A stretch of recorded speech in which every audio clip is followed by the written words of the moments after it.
Name is K. Hydrian H. Casol from BSISM-C to recite the Article 3 Bill of Rights, Section 1. No person shall be deprived of life, liberty, or property without due process of law, nor shall any person be denied the equal protection of the laws. Section 2. The right of the people to be secure in their person, houses, papers, and effects against unreasonable researchers and seizures of whatever nature and for any purposes shall be inviolable, and no search warrant or warrant of arrest shall issue except upon probable cause to be determined personally by the judge after examination and under oath of affirmation of the complainant and the witnesses. He may produce any particularly describing the place to the search and the persons or things to be seized. Section 3. The privacy of communication and correspondence shall be inviolable except upon lawful order of the court or when public safety or order requires otherwise as prescribed by law. Number 2. Any evidence obtained in violation on this or preceding section shall be inadmissible for any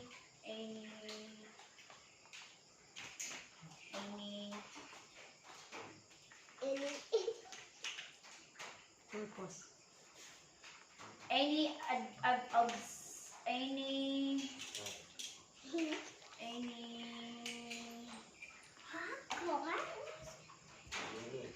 any evidence obtained in violation on this or the preceding section shall be inadmissible for any purpose in the proceeding. Section 4. No laws shall be passed abridging the freedom of speech, of expression, of the press, or the right of the people perceived by to assemble and petition the government for redress of grievances. Section 5. No law shall be made respecting an establishment of religion or prohibiting the free exercise thereof. The free exercise and enjoyment of the religious profession and worship without discrimination or prefer shall be forever be allowed. No religious test shall be required for the exercise of civil or political rights. Section 6. Section 6. The liberty of abode and of charging same within the limits prescribed by law shall not be impaired except upon lawful order of the court. Neither shall be right to travel impaired except in the interest of national security, public safety, public health, as may be provided by law. Section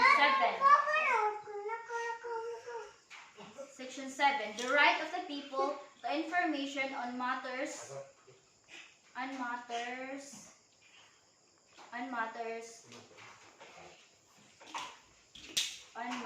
of public concern shall be recognized, access to official records and documents and papers pertaining to official acts, transaction, or decision, as well as to the government's research data, used as basis to policy development, shall be afforded by citizen, subject to such limitation as may be provided by law.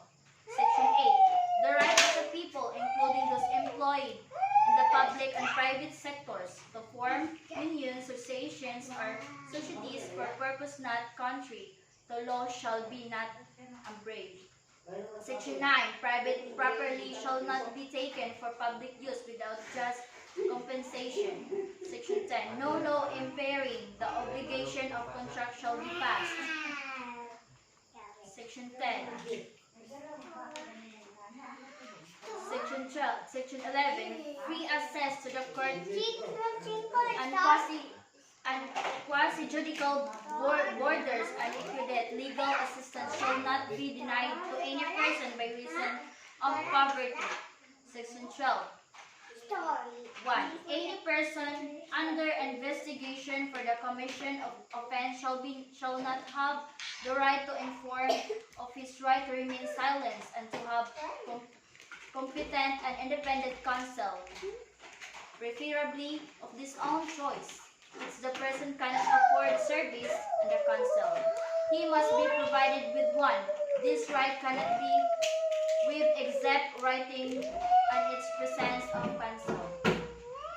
No torture, force, violence, threats, intimidation, or any other means which vitiate the free will shall be used against him. Secret detention places, solitary, incommunicado, or other similar forms of detention are prohibited. Any confession or admission obtained the violation of this section 17 shall be inadmissible in evidence against him.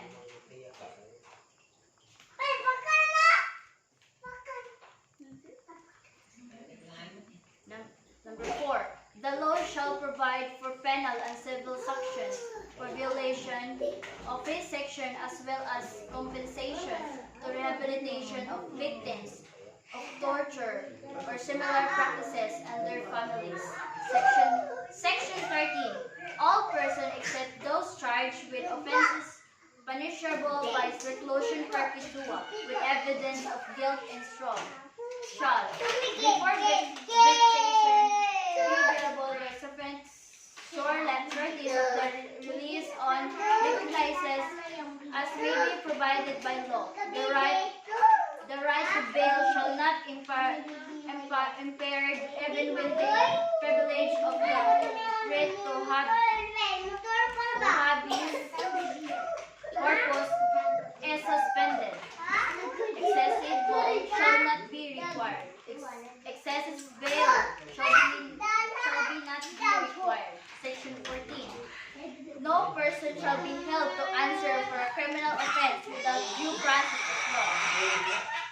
Number 2. In all criminal prosecutions, the accused shall be presumed innocent until contrary is proved, and shall enjoy the right to be heard by himself and counsel, to be informed of nature and cause of the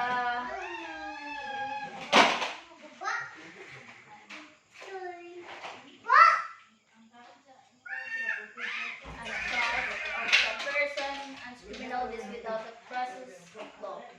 Number 2. Section 15. The privilege of the writ habeas corpus shall not be suspended except in case of invasions of rehabilitation with public safety requires it. Section 16. All persons shall have the right to a speedy disposition in their cases because all judicial, quasi-judicial, and administrative bodies. Section 17. No person shall be compelled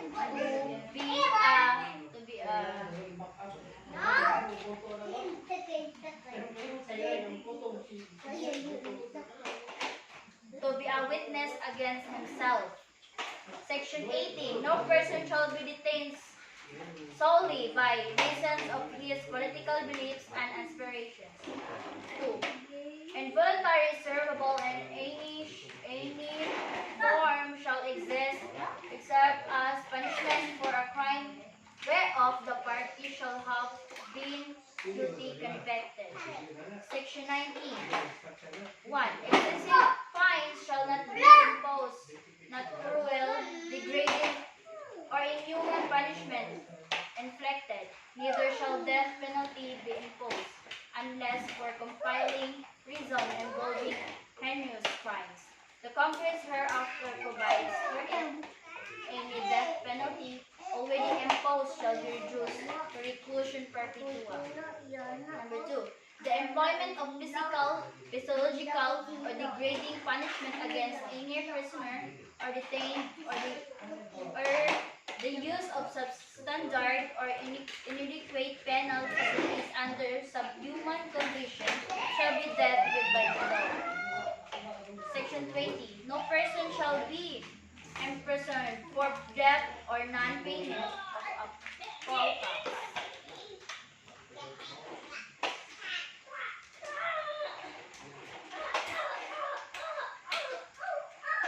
Section 20. No person shall be imprisoned for debt nor payment of the poll tax.